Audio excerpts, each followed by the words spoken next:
Imagine having to make a choice for your children: go to school or eat. Most of us live in such relative luxury that a choice like this is almost unthinkable. But in the mountain villages of Chiapas, Mexico, this choice is all too real. Instead of reaping the benefits of an education, simple things like learning to read, learning to write, or learning a trade or profession that might provide an opportunity to advance in life, many children are trapped in the same ignorance and poverty that has snared generations before them. The founders of Kyäni, a growing company that specializes in wellness and nutrition, visited regions like Chiapas and witnessed this vicious cycle firsthand. But unlike so many who were moved by the plight of these communities, the Hansen and the Taylor families had the means and the vision to break this cycle. And from this vision, Caring Hands was born.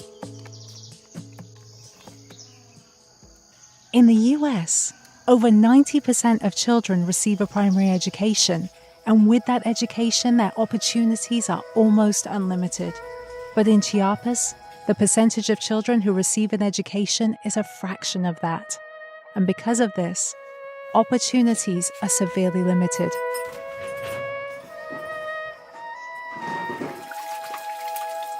To go to school, Jose has to overcome many obstacles, including learning to speak Spanish.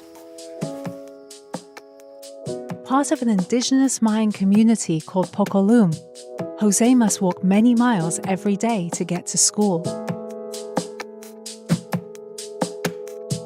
The global statistics indicate that more than 250 million kids are not enrolled in school, and more than 600 million children cannot read or understand basic mathematics.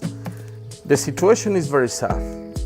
In the state of Chiapas, we have thousands, hundreds of thousands of children that don't know how to read or write. In Chalam, on average, the children don't even finish the 3rd grade of elementary school. I feel that education for a child is almost like elevation for them. Education opens doors for children. It expands our vision of what's possible. The beautiful thing about learning is that no one can take that away from you. I think it opens our eyes to the possibilities that are available if we'll work hard and if we'll take hold of the opportunities that are provided to us. The mission of Kyäni Caring Hands is to bring hope to the children throughout the world with nutrition, education, and sanitation. In 2007, when I started and it was just getting going, one of the main drivers for the owners was to be able to give back. And then the ideas about caring hands come up and how we could make a difference to people that were not a part of Kyäni. When we started, the founders had the same beliefs in the concept that when you're fortunate, there's an obligation that comes along with that to lift others up.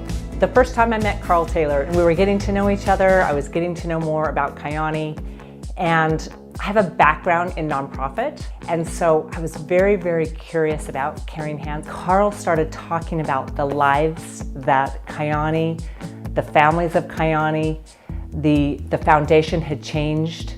I felt it like right in my gut. I knew that this project was amazing and that the work we were doing down there was changing generations of lives, and I fell in love immediately. The parents of these school children worked hard to provide for their families in those impoverished conditions. I got to teach art lessons to the kids. As I began teaching, they started out very shy, but soon opened up and we were able to work together. So while our focus is on children, that has expanded to building high schools and providing online college opportunities and scholarships. Another one of the reasons that we focused on the Chiapas region would be because of Erich Diestel. He's managing the projects, and he is just a man with a huge heart. He has the know-how to get things done, and he's just been amazing. He's in Mexico, feet on the ground, running these projects, meeting with the leaders in the communities. I was born in this region of Mexico. I am Chiapaneco. And I have witnessed the necessity of the people since I was a young boy. A lot of poverty and a lot of inequality. There's an enormous separation that's called an educational divide.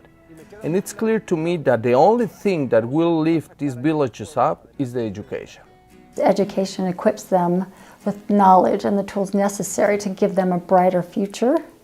Education can also restore hope and dignity. It can make the dreams of a better life become a reality.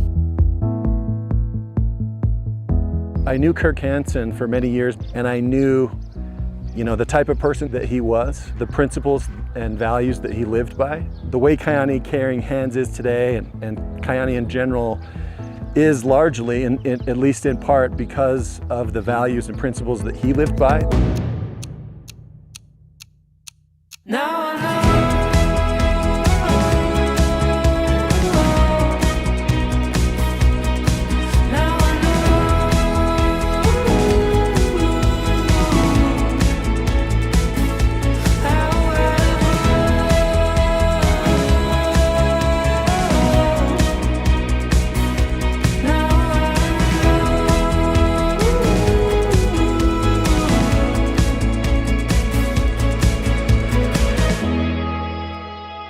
That's how Kyäni Caring Hands came about.